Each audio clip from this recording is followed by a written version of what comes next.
আসসালামু আলাইকুম। আমার রেসিপির ভিডিও আপনার কাছে ভালো লাগলে অবশ্যই একটি লাইক দিবেন আর আমার এই চ্যানেলটাকে সাবস্ক্রাইব করবেন। চলুন ভিডিওটি শুরু করা যাক। বিকেলে কিংবা যখন মন চায় তখনই এভাবে ঝটপট যদি ঘরে থাকে পাস্তা আর নুডলস একসাথে মিলিয়ে রান্না করলে আপনার বাচ্চা আর পরিবারের সবাই পেট ভরে খেয়ে নেবে। তো আমি রান্নাটা শুরু করে দিলাম। এই ফুটন্ত গরম পানিতে দিলাম এই পাস্তা। এখানে 3 রকমের মিক্সড পাস্তা আছে আর পাস্তাটাকে কিছুক্ষণ ফুটায় নিলাম, মানে পাস্তাটাকে আমি হাফ সিদ্ধ করে নিছি। এখন দিলাম এই নুডলস, এটা হচ্ছে কিনা নুডলস, এমনই নুডলস ম্যাগি নুডলসের মতো দেখতে, বাজারে খোলা কিনতে পাওয়া যায়, সেইটা নুডলস দিলাম। আর এই নুডলসটা দিলাম বেশি করে, পাস্তার সাথে মিক্সড করে আমি রান্না করব। ঘরে নুডলস রান্না করলে আপনার এইভাবে বেশি করেই রান্না করতে হবে, নইলে ভাগে কম পড়বে আর কারাকারি লেগে যাবে, এত টেস্টি হয়। তো এই নুডলসটাও আরও কিছুক্ষণ নেড়েচেড়ে সিদ্ধ করে নেব।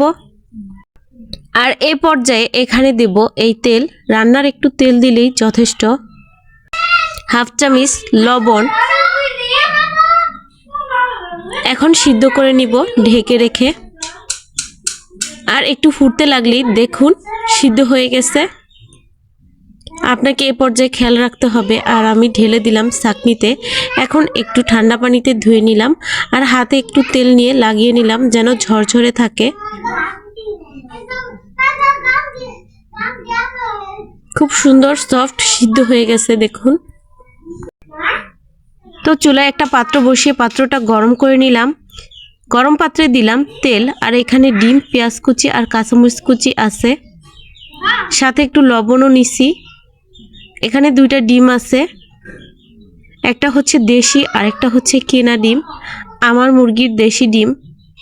আর সাথে দিলাম স্বাদে ম্যাজিক, 5 টাকা করে এই স্বাদে ম্যাজিকটা দোকানে অহরহই কিনতে পাওয়া যায়, মুদির দোকানে।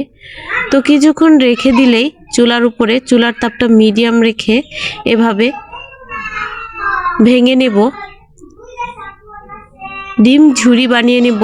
এই যে হয়ে গেছে, কিছুক্ষণের মধ্যে ডিমটা এমন জমাট বেঁধে যায়।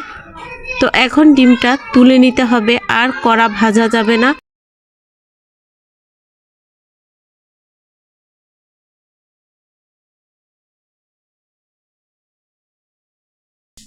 আর একই পাত্রে একটু তেল নিয়ে এর মধ্যে দিলাম আদা কুচি। আদা কুচি দিয়ে নুডলস রান্না করলে আমার আবার অনেক বেশি টেস্টি লাগে। এখানে দিলাম পেঁয়াজ কুচি, একটা পেঁয়াজ কুচি করে দিলাম। আর দিব টমেটো, এখানে আমি 3টি টমেটো এই যে এমন করে কুচি করে নিছি। সাথে দিলাম এই স্বাদে ম্যাজিক মশলাটা, একটা স্বাদে ম্যাজিক মশলা দিয়ে আমি সবসময় নুডলস রান্নার সময় ব্যবহার করি। একটা স্বাদে ম্যাজিক দিলেই অনেক সুন্দর একটা ফ্লেভার আসে। ডিমের মধ্যেও দিলাম আর এখানেও দিলাম, দেখতেই পাচ্ছেন। সাথে দিলাম একটু লবণ, হাফ চামচেরও একটু কম লবণটা দিলাম। আর দিয়ে নেড়েচেড়ে এখন ঢেকে রেখে কিছুক্ষণ কষিয়ে নিব। চুলার তাপটা এ পর্যায়ে আমি লোতে রেখে কষায় নিছি। আর টমেটো একটু তাপ লাগতেই গলে যায়, এখনকার শীতকালে খুব সুন্দর টমেটো, একটু তাপ লাগতেই দেখবেন গলে যায়। এখন দিলাম ক্যাপসিকাম, এখানে একটি ক্যাপসিকাম আমি কুচি করে দিছি। আর এই ক্যাপসিকামটা যদি ঘরে থাকে তাহলে দিতে পারেন, এ পর্যায়ে ফুলকপিও দিতে পারেন, আপনার ঘরে যা আছে সেই সবজিগুলো এখানে ব্যবহার করতে পারেন। তো ঘরে ক্যাপসিকামটা ছিল সেজন্য দিলাম। আর দিলাম এই যে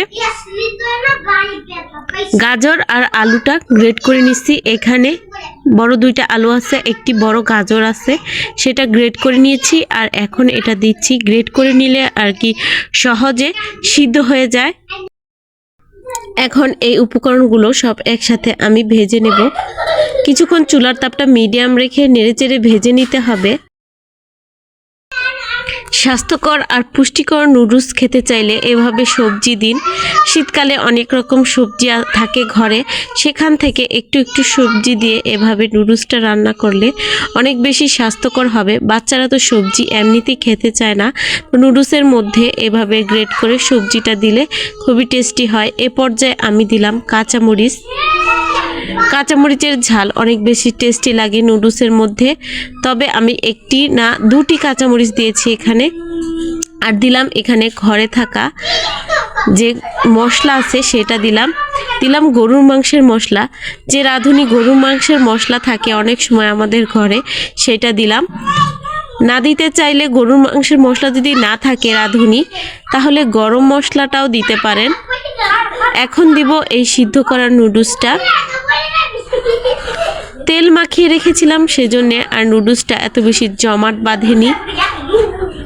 তো এখন নুডলসটা দিয়ে নেড়ে চেড়ে এই উপকরণের সাথে মিশিয়ে নিব।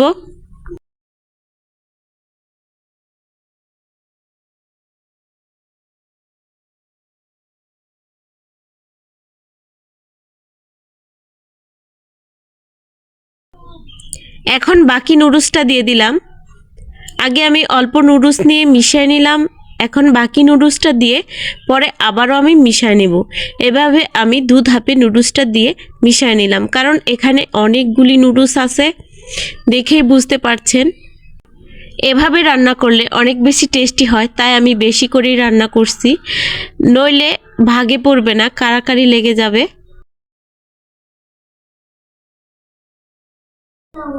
এখন দিব এই যে ভেজে নেওয়া আগে থেকে এই ডিমটা।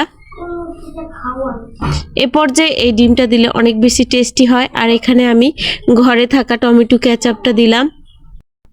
এখন সব একসাথে নেড়ে চেড়ে কিছুক্ষণ ভেজে নেব। এ পর্যায়ে চুলার তাপটা আছে মিডিয়ামে, আর সব একসাথে কিছুক্ষণ নেড়ে চেড়ে মিশিয়ে নিতে হবে।